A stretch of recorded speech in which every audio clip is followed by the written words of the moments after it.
Now, we make an assumption that we're living along a timeline. And for the purpose of this, if I said to you, if I ask you about going to the garden centre, and that's in your past, assuming that you can get in touch with your timeline, where do you think that would be? Where is your past? Where would that represent itself if I asked you to point to your past? In terms of... So if you can imagine you're now sitting, Yeah. as of today, as of this minute in time, on your own personal timeline. Yeah. Okay, so if you can bring that to mind, that you have a timeline you're sitting on. If I said to you something that happened a few days ago, something happened last week, where do you think that would represent itself to you on your timeline? Is it to your left? Is it to your right? Where would you point if I said... Behind me. It's behind you. Okay. So I'm not going to make any assumptions, but where is your future on that timeline? In front. Oh, directly in front. Thank you. Okay. For the purpose of this, it's going to be very useful if you allow your subconscious to start taking over and to trust whatever it feeds you. If any of the thoughts seem random, if any of the thoughts seem odd, go with it. Your subconscious will be feeding it for a reason. We will then work with that, and we will get the best results.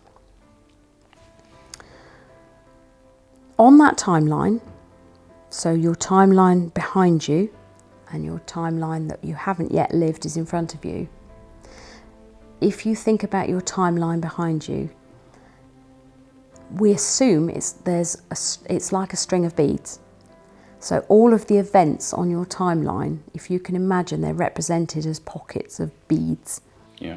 All the way along, all the events that you've ever lived, which is quite a lot, isn't it? Fair few. A fair few. And we've got to today, and there's some beads stuck fast as of today that are preventing you from living the freest, best life that you can. Now, what we believe in timeline therapy is that we need to, if you can imagine your timeline as a string of beads, we're going to pull off all of the beads from the past, pick out the ones that have caused you these negative feelings. We're going to give them a rinse. Then we can deal with today's, and then we rethread the whole lot. Does that make sense? Okay. Yeah. Good. Then what we do before we finish is we will be asking you to look at the future, and if these things happened again in the future, how would you feel about them? With everything that you know. So that's what we're going to do. Fine. Oh, it sounds good. Good, good. So because we're working in the subconscious, it's usually much more comfortable if you close your eyes down. And all you have to do then is to listen to my voice and answer out loud or internally the questions. I'm going to get you to float above your timeline, so I'm going to get you to imagine that you're way up high looking down behind you and in front of you.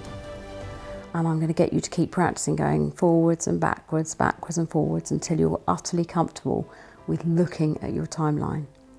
Some people like to think that they're in a hot air balloon looking down on their timeline.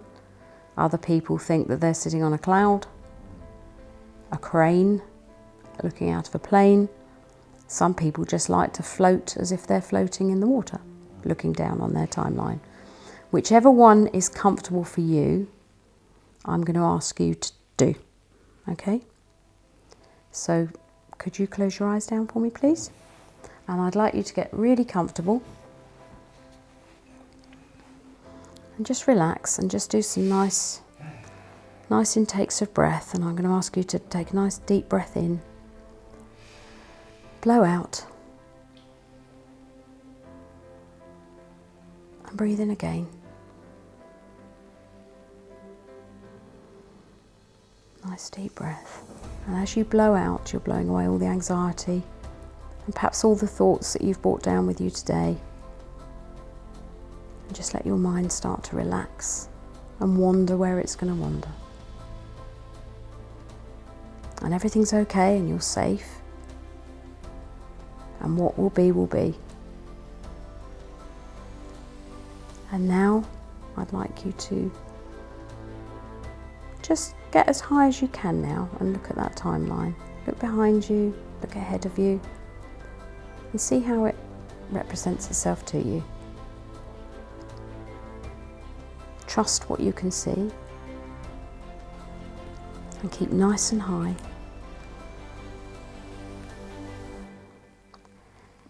And just practice floating backwards and forwards, backwards and forwards.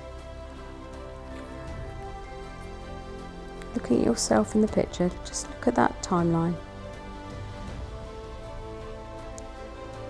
And it will go back as far as it will go back, and it will go forward as far as it will go forward. Just some nice steady breathing. And I'd like to ask, is it all right for your unconscious mind for you to release this anger today?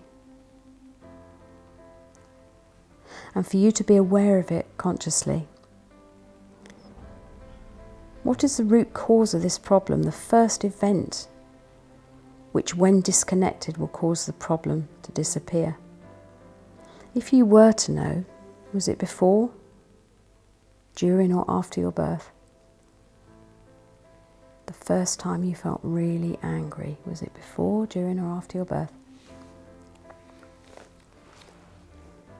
Just keep nice and high and take your time. Before, during or after your birth, the first time you're aware of feeling really angry.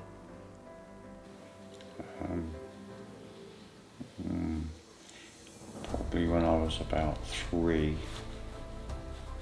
or 4 years old, 3 perhaps. Thank you. And keep nice and high now, keep nice and high. And what I'd like you to do is I'd like you to float over your past back to position 1, which is facing the past. And when you get there, notice the event. And let me know when you're there.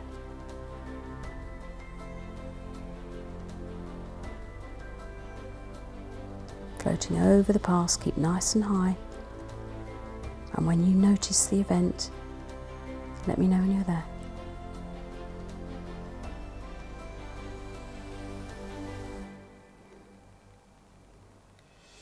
Nice and high. Can you see the event? Okay. Thank you. Now I'd like you to float to position 2, just really gently now, and you're directly above the event, so you're looking down on the event. While you're there, Steve, ask your unconscious mind what it needs to learn from the event, the learning of which will allow you to let go of all of the emotions easily and effortlessly. Your unconscious mind can preserve the learnings so that if you need them in the future, they'll be there.